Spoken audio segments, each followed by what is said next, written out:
Lesson 3 खिलौनों की सभा। आजकल बच्चे खुली हवा में दौड़ भाग के खेल नहीं खेलते, बैठकर वीडियो गेम्स खेलना पसंद करते हैं। इसलिए बच्चों के खिलौने भी उदास हैं।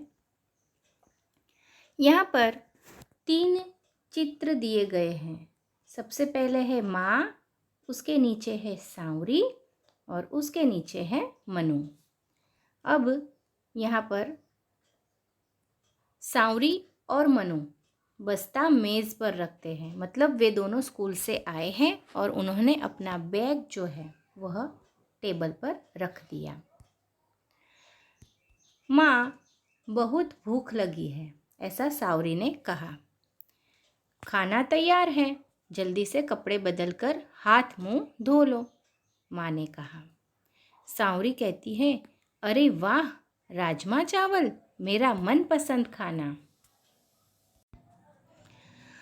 मनु और सांवरी खाना खाकर बर्तन रसोई में रखते हैं। मनु तब तक मेज़ साफ कर देता है।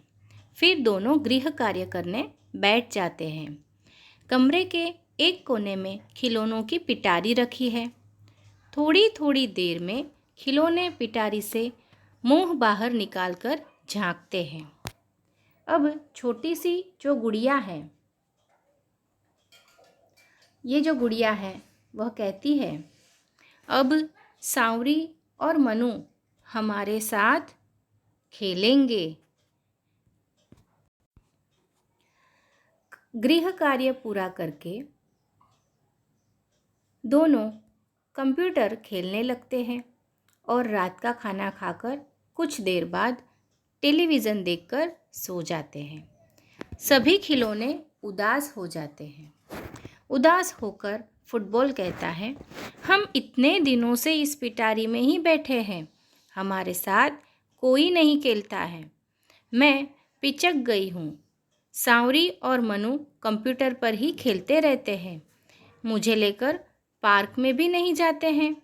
तब लूडो कहता है, हमें तो जैसे भूल ही गए हैं, मेरी गोटियाँ भी मुझसे बिछुड़ गई हैं। फिर बैट कहता है, ठीक कहते हो भाई, मुझे भी बच्चे हाथ नहीं लगाते। उसके बाद पज़ल गेम जो होती है वह भी आगे आकर बोलती है, दोस्तों यही हाल रहा तो सांवरी और मनु तो हमें भूल ही जाएंगे। एक दिन हमें रद्दी की टोकरी में डाल दिया जाएगा, लेकिन यह अच्छा नहीं है। सांवरी और मनु कंप्यूटर के कारण शाम को बाहर खेलने भी नहीं जाते हैं। फुटबॉल ने कहा, आगे खिसक कर हमारे साथ खेले, खुली हवा में भागे दौड़े तो उनका शरीर भी चुस्त रहेगा। तब किताब कहती है, हमारे ऊपर तो धूल जम गई है। तो लूडो ने कहा, घर के अंदर बैठकर कभी कभी हमारे साथ खेले तो दिमाग की कसरत भी होगी। तो पज़ल कहती है, दिमाग की कसरत भी होगी। टेडी बियर एक कोने में बैठा अपने साथियों की बातें सुन रहा था। तो यह जो टेडी बियर है उसने कहा, उदास ना हो मेरे साथियों, हम दादी माँ के पास चलकर एक सभा करते हैं, वही कुछ उपाय बताएगी। सभा मतलब मीटिंग। सब मिलकर दादी माँ के पास जाते हैं, दादी माँ से अपनी बात कहते हैं। सबकी बातों से सांवरी और मनु जाग जाते हैं। वे सब खिलौनों की बातें सुनते हैं। उनकी समझ में आ जाता है कि ये खिलौने सही कह रहे हैं। फिर सांवरी कहती है, हमारे प्यारे दोस्तों, आज से हम आपके साथ भी खेलेंगे। आज रविवार है, चलो बैट बॉल का मैच हो जाए। खाने के बाद दिन में मैं किताबें पढ़ूंगी।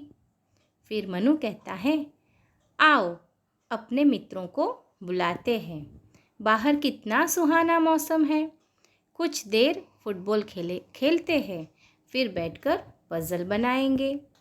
मनु पंप से फुटबॉल में हवा भरता है। गीत गाता हुआ चल चल देता है। कंप्यूटर यह देखकर मुस्कुराता है और सब खिलौने खुश हो जाते हैं। तो बच्चों, इस पाठ में हमने देखा कि हमें सिर्फ बैठे बैठे टीवी देखकर, मोबाइल में गेम खेलकर पूरा दिन व्यतीत नहीं करना चाहिए। इससे हमारे अंदर बहुत सारा आलस आ जाता है और हमारा जो शरीर है उसकी कसरत नहीं होती। तो इसलिए यह हमारे स्वास्थ्य के लिए नुकसानदायक है। हमारा शरीर स्वस्थ और सुडौल रहे, हम हमेशा एक्टिव रहे, इसलिए हमें सारे जो भी खिलौने हैं हमारे पास उसके साथ समय बिताकर खेलना चाहिए, जिससे हम चुस्त और स्फूर्ति में आ जाएं। तो यहाँ पर हमें ये सीख मिलती है कि हमें शारीरिक और मानसिक कसरत भी ज़रूरी है, जिससे हमारा विकास अच्छी तरह से हो पाए। और इसी के साथ साथ हमें अपने खाने पीने में भी ध्यान रखना चाहिए।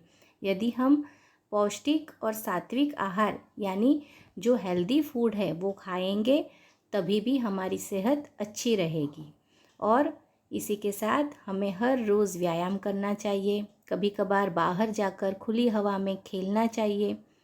फिर हमारा शरीर जो है उसकी कसरत हो, इस प्रकार के खेल हमें खेलने चाहिए, जैसे कि पकड़म पकड़ाई है, कबड्डी है, क्रिकेट है। दौड़ने से, भागने से, जंप करने से हमारा जो बॉडी है वो एक्टिव रहता है। तो हमें यहाँ यही सीखने मिलता है कि जो खिलौने हैं वह लेकर एक जगह हमें रख नहीं देना है, वरना वो यूज़लेस हो जाएगा। लेकिन उसके साथ हमें खेलना है, हर एक चीज़ का उपयोग करना है। Okay, thank you.